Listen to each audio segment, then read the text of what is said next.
ఒక చిన్న గేమ్ ఆడదామా? ఒక సీన్ ఇమాజిన్ చేయండి. ఒక వ్యక్తి కాఫీ షాప్‌లోకొచ్చాడు. ఇద్దరు 5 నిమిషాలు మాట్లాడుకున్నారు. కాఫీ తాగారు. నవ్వుకున్నారు. సీన్ అయిపోయింది. ఇప్పుడు నేను ఒకే ఒక క్వెషన్ అడుగుతాను. అతను కాఫీ షాప్‌కి ఎందుకొచ్చాడు? కాఫీ తాగడానికా? అలా అనుకుంటే కంగ్రాచ్యులేషన్స్. మీరు ఆడియన్స్, డైరెక్టర్ కాదు. ఎందుకంటే డైరెక్టర్ సీన్ చూసేటప్పుడు ఏం మాట్లాడుకుంటున్నారు అని కాదు, ఎందుకు మాట్లాడుకుంటున్నారు అని ఆలోచిస్తారు. ఈ ఒక్క ప్రశ్న యావరేజ్ సీన్‌కి, గ్రేట్ సీన్‌కి మధ్య డిఫరెన్స్. మనం సినిమా చూస్తున్నప్పుడు చాలా సీన్స్ ఎంజాయబుల్‌గా అనిపిస్తాయి. కానీ అందులో ఎందుకో తెలీదు మరికొన్ని సీన్స్ బోరింగ్‌గా అనిపిస్తాయి. ఎంత మంచి యాక్టర్స్ ఉన్నా, ఎంత కాస్ట్‌లీ సెట్ ఉన్నా ఏదో మిస్సింగ్ అనిపిస్తుంది కదా! ఎందుకు? అది కెమెరా వల్ల కాదు. బ్యాక్‌గ్రౌండ్ మ్యూజిక్ వల్ల కూడా కాదు. డైలాగ్స్ వల్ల అంతకన్నా కాదు. ఒకే ఒక్క చిన్న రీజన్ ఉంది. ఆ క్యారెక్టర్స్‌కి ఆబ్జెక్టివ్ లేకపోవడం. Hi everyone! ఈరోజు మన ఫిల్మ్ డైరెక్షన్ సీరీస్‌లో ఒక డైరెక్టర్‌కి, రైటర్‌కి, యాక్టర్‌కి చాలా పవర్‌ఫుల్ కాన్సెప్ట్ నేర్చుకోబోతున్నాం. అదే సీన్ ఆబ్జెక్టివ్. ఈ కాన్సెప్ట్ అర్థమైతే మీరు సీన్స్ రాసే విధానం మాత్రమే కాదు, సినిమా చూసే విధానం కూడా మారిపోతుంది. ముందు ఒక చిన్న ఫన్నీ ఎగ్జాంపుల్. మన ఇండియన్ రిలేటివ్స్ మీ రిలేటివ్స్ గుర్తున్నారా? వాళ్ళు ఇంటికొస్తారు. ఏమంటారు? అటుగా వెళ్తుంటే ఒకసారి చూసి వెళ్దామని వచ్చాం అంటారు. 20 నిమిషాల తర్వాత ఇప్పుడు మ్యాటర్ మెల్లగా తీస్తారు. ఏం లేదు, మన బుజ్జిగాడికి ఒక చిన్న సంబంధం వచ్చింది. అది అస్సలు ఆబ్జెక్టివ్ అప్పుడే బయటపడుతుంది. టీ తాగడానికి కాదు. వాళ్ళు ఇంకో పని ఉంది అందుకొచ్చారు. రియల్ లైఫ్‌లో కూడా అంతే. People rarely come without a reason. సినిమాలో అయితే ఇంకా నెవర్ అసలు. ఒక క్యారెక్టర్ సీన్‌లోకి ఎంటర్ అయ్యాడంటే అతనికి లేదా ఆమెకి ఏదో ఒకటి కావాలి. అదే సీన్ ఆబ్జెక్ట్. నోట్‌బుక్‌లో రాసుకోండి. సీన్ ఆబ్జెక్టివ్ అంటే the immediate goal a character wants before leaving the scene. తెలుగులో చెప్పాలంటే సీన్స్ పూర్తయ్యే లోపు క్యారెక్టర్ ఏం సాధించాలని ప్రయత్నిస్తున్నాడు, అదే ఆబ్జెక్టివ్. ఇది చాలా ఇంపార్టెంట్. ఇప్పుడు ఇంకో మిస్టేక్ క్లియర్ చేద్దాం. చాలా మంది బిగినర్స్ ఆబ్జెక్టివ్ అంటే యాక్షన్ అనుకుంటారు. ఉదాహరణకి హీరో అరుస్తాడు. అదే ఆబ్జెక్ట్. అరవడమా? కాదు. అరవడం అనేది ఇట్స్ ఎన్ యాక్షన్. క్వెషన్ ఏంటంటే ఎందుకు అరుస్తున్నాడు? ట్రూత్, నిజం తెలుసుకోవడానికా? ఎవరినైనా ఆపడానికా? ఎవరినైనా భయపెట్టడానికా? అదే ఆబ్జెక్టివ్. ఒక కాలేజ్ ఎగ్జాంపుల్ తీసుకోండి. లెక్చరర్ క్లాస్‌కొచ్చి ఒక స్టూడెంట్‌ని నిలబెట్టాడు. "ఏరా అసైన్‌మెంట్ ఎక్కడ?" అని అడుగుతారు. అది ఆబ్జెక్టివ్. ఆబ్జెక్టివ్ ఏంటి? క్వెషన్ అడగడమా? లేదు. అసైన్‌మెంట్ సబ్మిట్ చేయించుకోవడం. క్వెషన్ ఆబ్జెక్టివ్ కాదు. క్వెషన్ ఆబ్జెక్టివ్ సాధించడానికి ఒక టూల్ మాత్రమే. సినిమాలో కూడా డైలాగ్ ఆబ్జెక్టివ్ కాదు. డైలాగ్ అనేది ఆబ్జెక్టివ్ రీచ్ అవ్వడానికి క్యారెక్టర్ యూజ్ చేసే ఒక వెపన్. అందుకే ఒకే డైలాగ్ డిఫరెంట్ సీన్స్‌లో డిఫరెంట్ మీనింగ్ ఇస్తుంది. ఇప్పుడు ఒక తెలుగు సినిమా ఎగ్జాంపుల్ చూద్దాం. 'అతడు' మహేష్ బాబు గారి మూవీ. ఇందులో మహేష్ బాబు గారి క్యారెక్టర్ చాలా సీన్స్‌లో తక్కువ మాట్లాడతాడు. ఎక్కువ అబ్జర్వ్ చేస్తాడు. ఎందుకు? ఎందుకంటే ఆ సీన్స్‌లో అతన్ని ఆబ్జెక్టివ్ ఇన్ఫర్మేషన్ కలెక్ట్ చేయడం, ఇంప్రెస్ చేయడం కాదు. కామెడీ చేయడం కాదు. ఆబ్జెక్టివ్ క్లియర్‌గా ఉండడం వల్లే. ఆ సైలెన్స్ కూడా ఇంట్రెస్టింగ్‌గా అనిపిస్తుంది. ఇప్పుడు మరొక ఎగ్జాంపుల్. 'నవీన్ పోలిశెట్టి' గారిది 'ఏజెంట్ సాయి శ్రీనివాస్ ఆత్రేయ'. డిటెక్టివ్ ఒక విట్నెస్‌ని కలుస్తాడు. ఇప్పుడు వాళ్ళు మాట్లాడేది క్లూస్ గురించే. కానీ సీన్ ఆబ్జెక్టివ్ కాన్వర్జేషన్ చేయడం కాదు. ట్రూత్ బయటకి తీయడం. విట్నెస్ ఆబ్జెక్టివ్, ట్రూత్స్ దాచడం. ఇద్దరు ఆబ్జెక్టివ్స్ క్లాష్ అవ్వగానే సీన్ ఆటోమేటికల్లీ ఇంట్రెస్ట్ అయిపోతుంది. ఇక్కడ ఒక గోల్డెన్ రూల్ చెప్తా, నోట్‌బుక్‌లో హైలైట్ చేసుకోండి. Dialogue is not the objective. Objective creates dialogue. ఇది చాలా పెద్ద డిఫరెన్స్. చాలా మంది రైటర్స్ ముందు డైలాగ్ రాస్తారు. ప్రొఫెషనల్ రైటర్స్ ఏం చేస్తారు? ముందు ఆబ్జెక్టివ్ డిసైడ్ చేస్తారు. తర్వాత డైలాగ్ ఆల్మోస్ట్ తనంతట అదే వస్తుంది. ఒకసారి 'రాజమౌళి' సినిమాలో అబ్జర్వ్ చేయండి.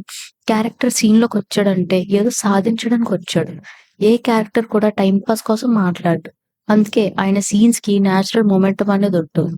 ఇప్పుడు ఒక క్వెషన్. ఇద్దరు క్యారెక్టర్స్ రెస్టారెంట్‌లో కూర్చున్నారు. ఏం మాట్లాడుతున్నారు? ఈ క్వెషన్ ఆడియన్స్ అడుగుతుంది. డైరెక్టర్ మాత్రం ఎందుకు కలిసారు అని అడుగుతాడు. ఆన్సర్ దొరికితే dialogue, conflict, humour, emotion almost అన్నీ వాటంతట అవే రావడం మొదలవుతాయి. ఇప్పుడు ఒక ఇంట్రెస్టింగ్ క్వెషన్. సీన్ ఇంట్రెస్టింగ్ అవ్వాలంటే ఒక క్యారెక్టర్‌కి ఆబ్జెక్ట్ ఉంటే సరిపోతుందా? నో. క్యారెక్టర్‌కి ఆబ్జెక్టివ్ ఉంటే అది స్పీచ్ అవుతుంది. 2 క్యారెక్టర్స్‌కి డిఫరెంట్ ఆబ్జెక్టివ్స్ ఉంటే అది సీన్ అవుతుంది. డిఫరెన్స్ చాలా పెద్దది. ఒక సింపుల్ ఎగ్జాంపుల్ ఒక అమ్మాయి తన నాన్న దగ్గరకు వచ్చింది. ఆ అమ్మాయి ఆబ్జెక్ట్ క్వార్టర్‌కి పర్మిషన్ తీసుకోవాలి. నాన్న ఆబ్జెక్టివ్ ఏంటి? పర్మిషన్ ఇవ్వకుండా ఆపాలి. ఇప్పుడు వాళ్ళు మాట్లాడేది గోవా గురించి. కానీ లోపల జరుగుతున్నది ఒక బ్యాటిల్. ఎవరి ఆబ్జెక్టివ్ గెలుస్తుందా అని. అదే సీన్. ఇప్పుడు తెలుగు సినిమా ఎగ్జాంపుల్ చూద్దాం. అంటే 'సుందరానికి'. సుందర్, లీల కాన్వర్సేషన్స్ అబ్జర్వ్ చేయండి. సర్ఫేస్ లెవెల్‌లో వాళ్ళు నార్మల్‌గా మాట్లాడుతున్నట్టు అనిపిస్తుంది. కానీ సుందర్ ఆబ్జెక్టివ్ ఒకటి, లీల ఆబ్జెక్టివ్ ఇంకోటి. ఇద్దరు కాన్వర్సేషన్‌ని తమ వైపు తిప్పుకోవాలని ప్రయత్నిస్తా ఉంటారు. అందుకే ఆ సీన్స్ చాలా ఫ్రెష్‌గా అనిపిస్తాయి. ఇంకో ఎగ్జాంపుల్ 'పుష్ప'. చాలా మంది అనుకుంటారు పుష్ప ఆబ్జెక్టివ్ డబ్బులు సంపాదించడం. కాదు, డబ్బులనేది పుష్పకి ఒక టూల్. అసలు ఆబ్జెక్టివ్ ఏంటి? రెస్పెక్ట్. అందుకే ఎవరు చిన్న చూపు చూసినా అతను రియాక్ట్ అవుతాడు. ఎందుకంటే వాళ్ళు మనీని కాదు, అతను ఆబ్జెక్టివ్‌ని అటాక్ చేస్తున్నారు. అందుకే క్యారెక్టర్ పవర్‌ఫుల్‌గా అనిపిస్తది మనకి. ఇంకో ఫన్నీ ఎగ్జాంపుల్. మన ఇంట్లో అమ్మ ఇలా అంటదనమాట. "ఏయ్! ఒకసారి ఏది ఒకసారి ఇక్కడికి రా" అని. మీకు ఆల్రెడీ తెలుసు ఇది కాన్వర్జేషన్ స్టార్ట్ కాదు. ఇదేదో ఇన్వెస్టిగేషన్ వైపు ఎళ్తుంది. ఏదో లాగుతారు మన మధ్య అని. అదే ఆబ్జెక్టివ్. ఆబ్జెక్టివ్ ఏంటి? ఏదో నిజం బయటికి రావాలి అని. మరి మీ ఆబ్జెక్టివ్ ఏంటి? అమ్మో! ఏదో బయటికొచ్చేలా ఉంది. సేఫ్‌గా ఎస్కేప్ అయిపోవాలి అని మీరనుకుంటారు. ఇప్పుడు అసలు సీన్ ఇప్పుడు మొదలైంది. అందుకే సినిమా రియల్ లైఫ్‌కి చాలా దగ్గరగా ఉంటది. పీపుల్ వర్డ్స్‌తో ఫైట్ చేయరు. ఆబ్జెక్టివ్స్‌తో ఫైట్ చేస్తారు. ఇప్పుడు ఒక పవర్‌ఫుల్ ఫార్ములా చెప్తాను. నోట్స్‌లో రాసుకోండి. Character wants something. Something blocks it. Character changes strategy. Scene ends. ఈ 4 స్టెప్స్ ఆల్మోస్ట్ ఎవ్రి స్ట్రాంగ్ సీన్‌లో ఉంటాయి. ఎగ్జాంపుల్ 'మత్తు వదలరా' మూవీ తెలుసా? ఆ సీన్ చాలా బావుంటది. ఆ మూవీ చాలా బావుంటది. అందులో ఒక సీన్. హీరో ఆబ్జెక్టివ్ ఏంటి? ప్రాబ్లమ్ నుంచి బయటపడాలి. అబ్స్టకిల్ ఏంటి? అదొక కొత్త ప్రాబ్లమ్ అన్నమాట. అప్పుడు హీరో ఏం చేస్తాడు? స్ట్రాటజీ చేంజ్ చేస్తాడు. మళ్ళీ ఇంకో కొత్త అబ్స్టకిల్ వస్తది. మళ్ళీ ఇంకో స్ట్రాటజీ చేంజ్ చేస్తాడు. అందుకే ఇట్లా సీన్ ఆఫ్టర్ సీన్ అవుతా ఉంటది. అందుకే ఆడియన్స్ అనేది ఫన్నీగా వాళ్ళు ఫన్నీగా చూస్తారు దీన్ని. ఆడియన్స్ బాగా ఎంగేజ్ అవుతారు ఇలాంటి సీన్. ఇంకో ఎగ్జాంపుల్ 'లీడర్' మన 'రానా' గారి మూవీ.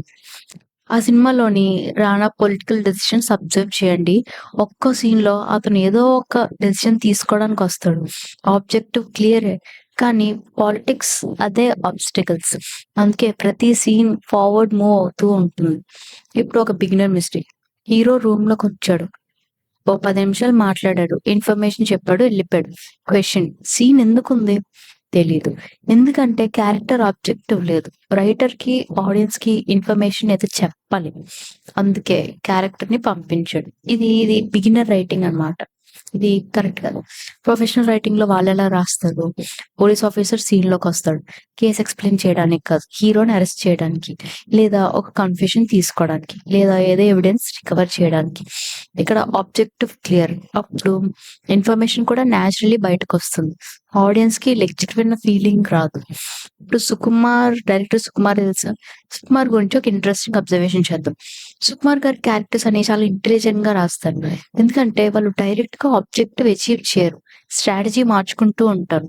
'పుష్ప' ఒక ప్లాన్ ఫెయిల్ అయితే ఇంకో ప్లాన్. మళ్ళీ ఫెయిల్ అయితే ఇంకో ప్లాన్. అందుకే సీన్స్ ప్రెడిక్టబుల్‌గా అనిపించవు మనకి. వివేక్ ఆత్రేయ గారి ఫిల్మ్స్ కూడా అబ్జర్వ్ చేయండి. కాన్వర్సేషన్ చాలా క్యాజువల్‌గా ఉంటుంది. కొన్నిసార్లు క్యారెక్టర్స్ జోక్స్ కూడా వేస్తారు. కానీ ఆ జోక్స్ వెనక కూడా ఆబ్జెక్టివ్ ఉంటుంది. అందుకే కామెడీ కూడా స్టోరీని ముందుకు తీసుకెళ్తా ఉంటది. టైమ్ పాస్‌లా అస్సలు కాదు. ఇప్పుడు ఇంకో ఇంపార్టెంట్ పాయింట్. చాలా మంది రైటర్స్ డైలాగ్ రాయడానికి చాలా టైమ్ స్పెండ్ చేస్తారు. కానీ బాగా ఎక్స్‌పీరియన్స్‌డ్ రైటర్స్ ముందు ఈ క్వెషన్ అడుగుతారు. ఈ క్యారెక్టర్‌కి ఇప్పుడే ఏం కావాలి? ఆన్సర్ దొరికిందంటే డైలాగ్ చాలా ఈజీ అయిపోతుంది. ఒక సీన్ ఇమాజిన్ చేయండి. ఫ్రెండ్ మీ దగ్గరకొచ్చాడు. "ఏం చేస్తున్నావు?" అని అడిగాడు. ఆబ్జెక్టివ్ నిజంగా అదేనా? కాదు. 5 నిమిషాల తర్వాత "రా బైక్ ఒక గంట ఇస్తావా? అలా వెళ్దాం" అంటాడు. అసలు ఆబ్జెక్టివ్ అప్పుడే వచ్చింది. మనం రియల్ లైఫ్‌లో కూడా ఆబ్జెక్టివ్‌ని వెంటనే చెప్పం. స్లోగా కాన్వర్సేషన్ ద్వారా అక్కడికి వెళ్తాం. సినిమా కూడా అలాగే ఉంటది. అందుకే క్రియేట్ సీన్స్ డైలాగ్స్ వల్ల కాదు, ఆబ్జెక్టివ్స్ క్లాష్ అవ్వడం వల్ల. ఇప్పుడు ఒక డౌట్ రావచ్చు మీకు.